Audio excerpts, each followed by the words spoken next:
their anti-missile array after the two largest ballistic missile attacks in modern history occurred, both with the help of the United States and other allies. Israel was able to fend off. Their proxies have been weakened, Hezbollah, the Houthis, Hamas. So this is a golden opportunity that won't be there if Israel wants to strike. My feeling is, if there's not regime change in Iran, they are never going to give up that nuclear potential. And we know they have enrichment is just one part of it, just from old lectures that I gave you guys. Remember, there's weaponization, it's the enrichment, it's the ability to deliver it, ballistic missiles, we know they have them. And the last part is to compartmentalize the nuclear material on the top of a nuclear warhead, 3 spheres, for example. And that is something they are very close to. But can we live with a nuclear Iran? Now, Senator Cotton, a strong conservative Republican, has been angry at the president because he was going to name this guy named Elbridge Colby, who says, yes, we can live with a nuclear Iran. Colby is backtracking because he wants to get this big position in DOD, and we'll see how that plays out. I told you I'll give you it as it is, not as I want it to be. So the question here is, even if the president is Israel, and Israel feels it's in their existential interest to attack Iran, do they have the capabilities? Do Israelis have the capabilities without American massive penetrating ordinances? The mother of all bombs, actually, it's what actually means the father of all bombs. I'd be happy to give you what those things are. But they are being built deeper and deeper into mountains. They know where the little fault lines are, but Israel does not have bunker buster missiles to really do the job as well, and it may take a lot of sorties to do it, and they may not be fully effective. You can see, I showed you these, I said I'd bring people up to date, and some other things I showed, but the massive concrete embedded facilities Iran has. Just take a look at this one, with a ballistic missile and a whole group of IRGC officials. Remember, the IRGC is not the Iranian army, it's a pseudo-army, it's sort of like the SS of Iran, that basically runs the country and makes a lot of money because it controls a lot of businesses. The bottom line is, regime change, and it's something that should be articulated as American policy, we should be able to say, we are pro-Iranian. That means pro-Iranian people. We want to help them throw off the shackles of one of the most repressive regimes, one of the great human rights abusers in the world, the leading state sponsor of terror year in and year out. Why can't we say that we are fully Iranian people? Iran is only 55% Persian. Not all Persians are for the regime, but there are many minorities there. I showed you some pictures of Iranian Kurds in Iraqi Kurdistan. There are many minority groups who are persecuted by the 12 Shiites of the supreme leader. Which brings us to the Saudis. The Saudis, will there be normalization with Israel? What do they want? They want a defense pact because they're still afraid of Iran. They want a nuclear reactor. And they say we want something for the Palestinians. We don't know exactly what that is, but they say they want a Palestinian state or a path to a Palestinian state. This is me with the Saudi security team. Now, the president's representative, who talks also to them, said that the normalization can restart once Gaza redevelopment plan is out there and is articulated. We'll see. But Wickoff seems to be the most important of all the negotiators and has seemingly much more power than Marco Rubio, as I said. This, by the way, is the Iranian think tank. Those are 2 of the 3 last Saudi ambassadors to Iran. And they have a whole think tank about Iran, because they worry about Iran more than anybody else. And this is an old slide again I wanted to show you to keep you up to date. What we have not done well is there are 3 major chokehold points in the world. There's the Hormuz Straits, there's Bab el-Mandeb, and the Suez Canal. We have let Bab el-Mandeb, and certainly the Suez Canal that leads through the Red Sea, to have the Houthis, a third-rate power, stop commerce that goes there. We have done a terrible job as a influence, positive influence throughout the world. This is something that we really need to get our hands on. And last administration, and so far this administration has not changed yet on that. Got lots on their plate. But this is something that has to be addressed sooner or later. Which, as we keep going around the circle, we get to Qatar. Qatar is another frenemy. Will we ever confront them? They support Hamas, but the hostage mediators. They're the largest funder of U.S. universities, and they're the biggest funder of Islamists in the Muslim Brotherhood. They host the Alawi Air Base, our CENTCOM, but yet they're very close with the Iranians. They are on both sides.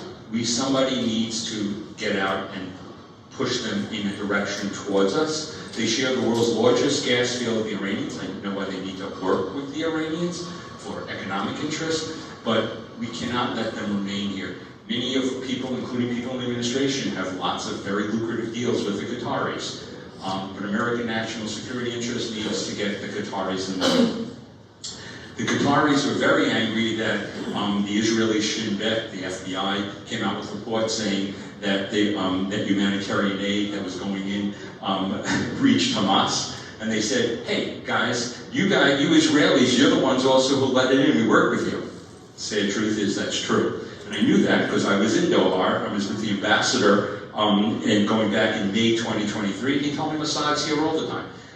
Even though Israel has no relations with Qatar. And it was okay to let Qatari money go into Gaza to help Hamas because Israel intelligence didn't think that Hamas was an existential threat. That's a political decision.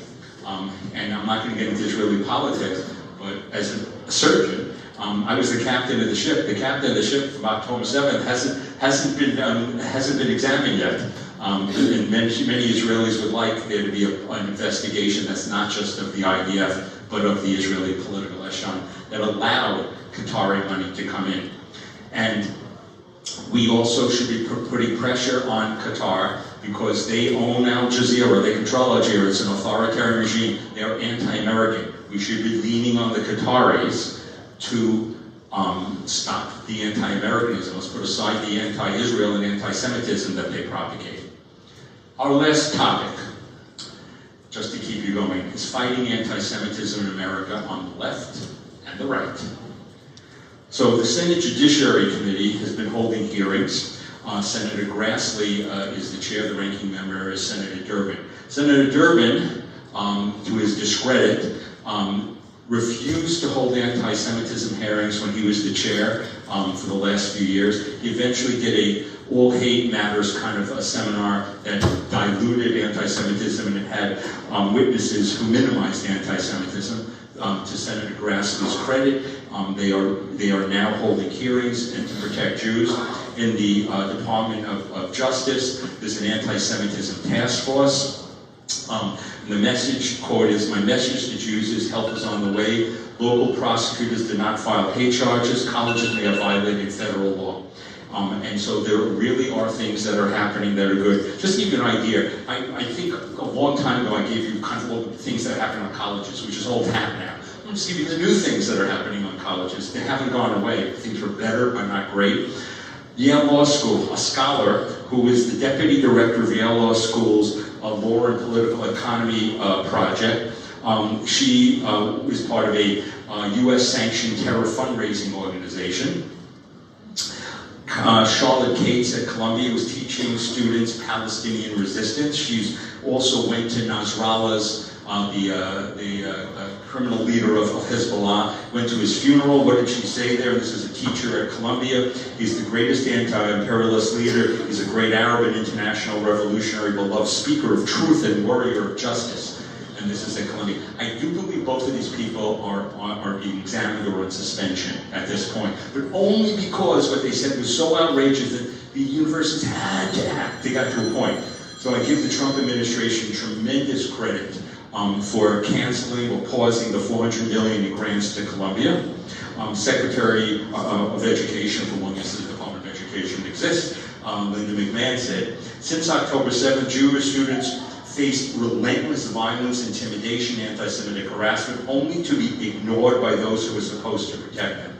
There's a new survey from ADL that was giving grades to different universities that have responded, and some actually did okay. There's still plenty that don't, but you should take a look at that. That's a public source of what's there. And then, to the president's credit, they are now finally getting foreign students who are inciting anti-Semitism, anti-Americanism, and they are throwing them out for their visas. Nobody has a right, in my opinion, to come here and foster against the United States and American allies and foster violence, and they're a part of it. So kudos to the administration for that. On the other hand, we have problems with the right, that there has been a normalizing of anti-Semites on the popular media. Two of them are, one is Tucker Carlson, which he accused the conservative, very influential columnist, Ben Shapiro, that he has dual loyalty, and that Tucker Carlson basically said that pro-Israel voices don't care about America, a classic anti-Semitic canard. He's been hosting people like Candace Owen. I'm going to tell you a group you don't know about, and I know about it because I work with a leading evangelical American who lives in Israel. And there's a group called Christ at the Checkpoint. And they've been going for years and years to delegitimize Israel. Israel's Jews were never there. Jesus was Palestinian. They support BDS. And this is what Tucker Carlson, after Father Isaac said that Jews were committing a genocide in Gaza, said, Carlson said, Father, thank you for your thoroughly decent and sensible analysis. I hope it's heard by Christians throughout the West. Tucker Carlson is a major problem if you have pro-Israel inclinations. And the other one is Joe Rogan, who's been inviting in anti-Semitic conspiracy theorists. Let me tell you, there's a difference between free speech and giving a platform to people of hate. People can say whatever they want. I fight for that right, and I believe in freedom of speech. But if you give a platform to somebody who is asking for the most horrible things and is propagating hate, then you are complicit, in my opinion. So, I'll just tell you two things he did. He hosted Ian Carroll, who said that Israel was the one who committed 9/11, and the U.S. is controlled by a Zionist mafia. He hosted Darryl Cooper, who's a Holocaust revisionist, a Hitler apologist, and he also, when he was on the Tucker Carlson show, downplayed the Holocaust. These are people that should not be on major mainstream media things. Last thing, get your breath. The coming crisis in Israel that I've been involved with somewhat is it says post-traumatic stress syndrome of Israel. It's not post-traumatic, it's ongoing traumatic stress syndrome. This is me with two of my friends. One's the head of the ICU of Soroka Hospital, the other one is head of ophthalmology, and we were discussing, and they're the ones who first put it on my radar more than a year ago. Over 10,000 Israeli soldiers have been wounded since this war. And you think about it in American terms, how many soldiers that would be. 50% are going to need psychological counseling, also their wives, their parents, their children. Every Israeli is a half a degree of separation from somebody who's been in this war. We focus on the fallen soldiers. We forget about the injured soldiers, not just the ones who've lost limbs and have been crippled for life, but we forget about the mental injuries because they're invisible. So, I'm going to be happy to take questions and answers. I would ask anybody who wants to join my distribution list to write down and give me your email address and I can add you. You could take a picture of this. You could follow me on Instagram. And I'm happy, I'm going to give this to Judy now. And I try to give you, what? Oh, so MEPIN, Middle East Political Information Network. You can see, you can sign up. It's mepinanalysis.org, so .org. But I can add you if you just come up and give me your email address. And that is about it. And hopefully you can see things. I have a very good article coming out about the Palestinian narrative. But if you get on the list, you'll be getting it later this week.